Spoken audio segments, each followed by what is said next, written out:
Hi, I'm Dr. Saeed, Director of the Psychoed Clinic. I'm also a psychologist for the school board in Toronto, where I'm often asked by parents about psychoeducational assessments, what they are, and whether their child should be getting one.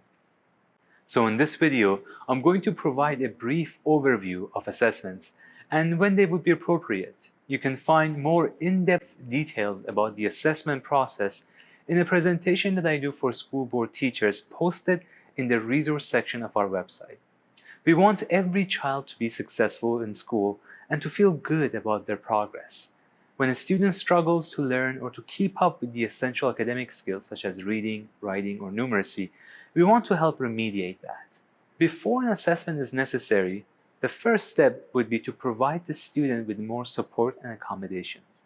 Oftentimes, that additional support, such as access to the resource room and a special education teacher or a tutoring program, results in the student thriving and no further investigation is needed. If a student continues to struggle, however, despite these interventions and supports, we want to find out what is getting in the way of their learning and progress. A psychoeducational assessment helps us answer this question by looking at the student's thinking abilities, their academic achievement this far, and potential processing deficits. Let's go over each of those in more detail. When we look at the student's thinking abilities, also referred to as their cognitive abilities, we are asking if the student is capable of grasping the information being presented to them, whether through images or words, or maybe the level of instruction would need to change, such as a change in the placement at the school system. The tests and instruments we use to measure these abilities are norm reference, meaning that the student's progress is compared to their same age peers. Students who have average or above average cognitive abilities should be doing as well as their peers, so we look at their academic achievement using standardized tests next. If they're not performing on par with their peers, then we want to know if there are any processing deficits that are getting in the way of them translating that average ability into satisfactory academic performance.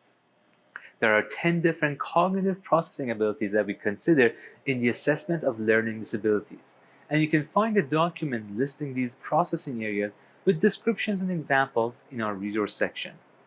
The purpose of an assessment is to shed light on why a student struggles. This may sometimes lead to a diagnosis, such as a learning disability, and will always involve a description of the student's strengths and weaknesses and how they learn best, and yield recommendations that the classroom teacher and parents can use to assist the student. These recommendations are then used to update the student's individual education plan with different teaching accommodations and strategies, for example, extra time on tests, chunking of instructions, scribing, and if appropriate, the use of technology, such as being provided with a laptop with text-to-speech and speech-to-text software. A typical assessment is done over a 2-day period with 3 to 4 hours of testing per day. Of course, that could be modified depending on the needs of the individual. Lastly, it is important for you to know that you control the disclosure of your own healthcare information. It is up to the parents or the individual, in the case of college and university students, to disclose the results of the assessment to their institution. I hope you now have a better sense of what a psychoeducational assessment entails. You can also look at the resource section to dig deeper, and as always, feel free to schedule a consult with our clinic and we will be happy to answer your questions and provide recommendations for next steps.